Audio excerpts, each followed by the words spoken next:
Welcome back to the deep dive. We are tearing into the technical reports and battle analyses of a conflict just defined by advanced weaponry. But today we're looking at a crucial moment, a moment when technology tried to eliminate the genetic lottery. We are diving deep into the ORX-013, the Gundam Mk. And our listener, the learner, is looking for that rapid, deep insight into how this machine tried to solve the single biggest hurdle in warfare, really. Yeah. How do you get that terrifying power of an all-range attack without needing a new type pilot? Exactly. And we're framing this not just as, another mobile suit. This was a critical experiment. It was about the democratization of power. The Titans wanted that legendary capability, but they just couldn't stand the fragility, the unpredictability of the humans they needed to wield it. So our mission today is to analyze the sources, really focus on its unique solution, this quasi-psychomew system they call the income, and figure out why this machine had such a disproportionate and frankly terrifying impact. Its operational history was so short. We're asking, how effective was this attempt at mass-produced superiority? Well, let's start with the genesis of it all. The Mk didn't just appear out of nowhere. It was a desperate, really calculated reaction. Back in the early days, the Titans had seen the raw power. The sheer mobility of machines like the MRX-009 Psycho Gundam, that thing changed battlefields instantly. It absolutely did. But it came with this immense, totally unsustainable price tag, both in money and in human stability. Yeah. And just a quick clarification for you listening. New types were the naturally gifted pilots, the ones who could mentally control remote weapons, the funnels and bits. The Titans' attempt to manufacture that ability led to the Cyber New Type program.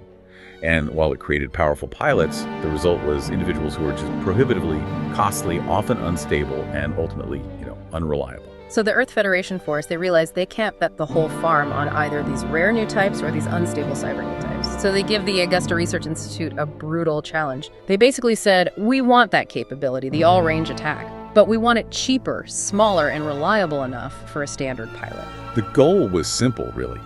Democratize the high-tier weaponry. The military wanted to separate that immense destructive capability from the often fragile mental state of the pilot.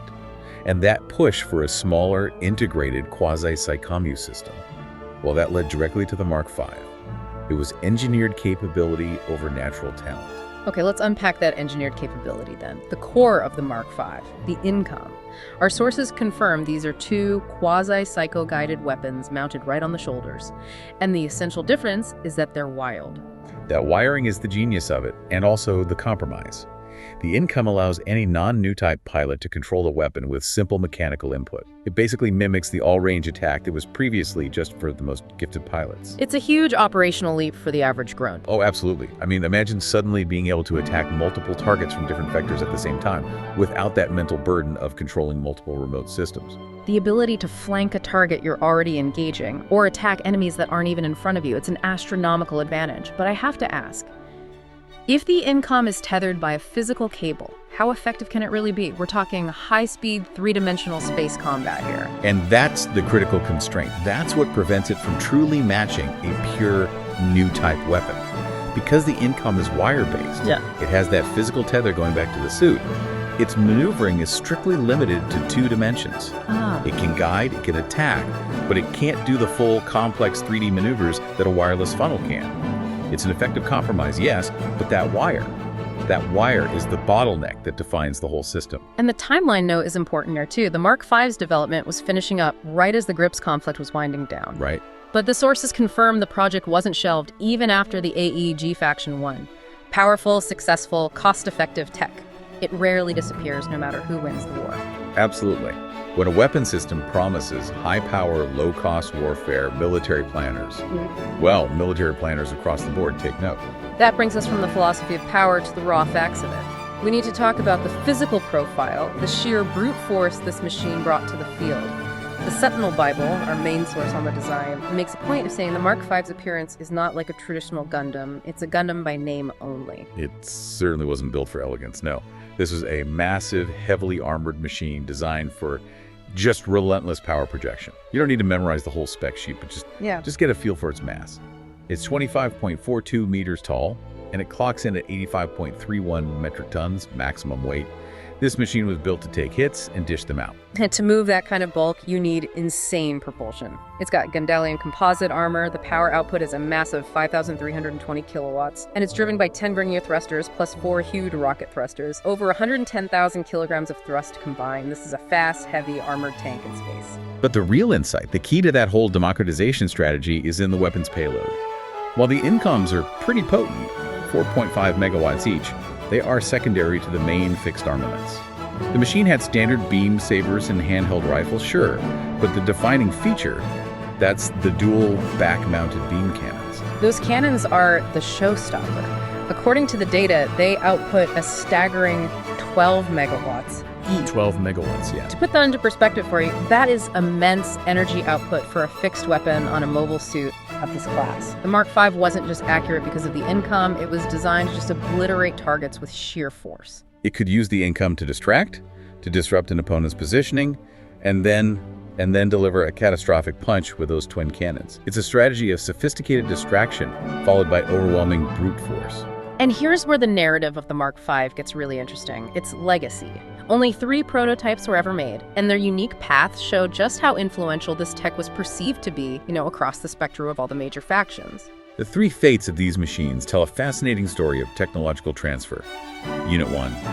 It made its way into the hands of a former EFF scientist, a Dr. Ren Nakamoto, who eventually defected to the Zeon-controlled asteroid axis. Right. And this unit was instrumental, not in battle, but as the core technological reference for creating the iconic AMX-01 Tor Doven Wolf. That's astounding. A Titan's machine designed to beat their enemies becomes the blueprint for a future mainstay Zeon suit. It just proves that the success of the quasi-psycho-mu concept, it transcended factional loyalty. It says so much about the value of separating psycho-weaponry from the need for a new type. The technology was simply too useful to ignore, even for Zeon, who traditionally fielded new type pilots more readily. Then we have Unit 2. That was assigned to the pilot who truly made its legend, Brave Cod.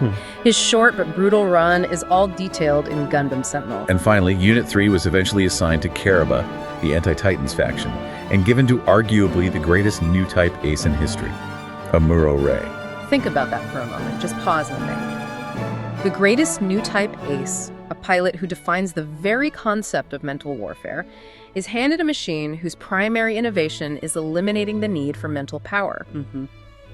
What does that imply about the reliability and efficiency of this Mark V technology?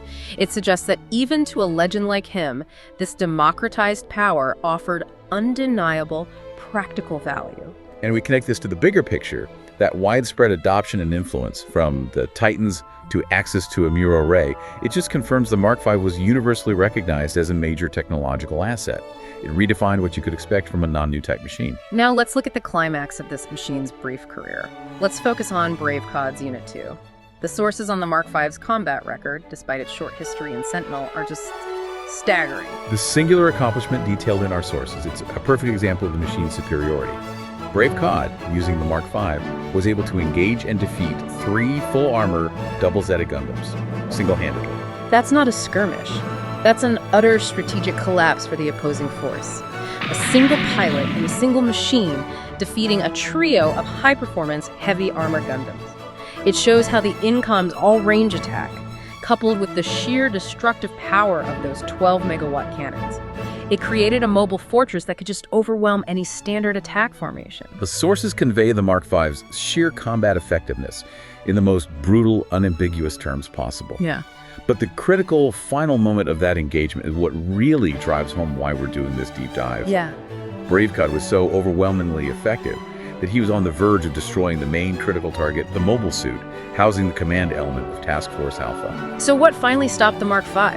What overcame this machine that successfully democratized new type level power? Did the pilot run out of energy? A mechanical failure in the Incom's wire guidance?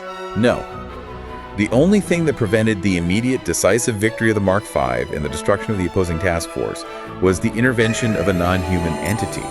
It was the onboard artificial intelligence, Alice, housed in the extraordinary Superior Gundam. It took automation to defeat democratization. A human pilot, even a highly skilled one, could not stop the momentum of the Mark V. It took a pure artificial intelligence system running predictive calculations and taking over control of another machine to neutralize the threat that Brave Cod posed. And this is the crux of the legacy.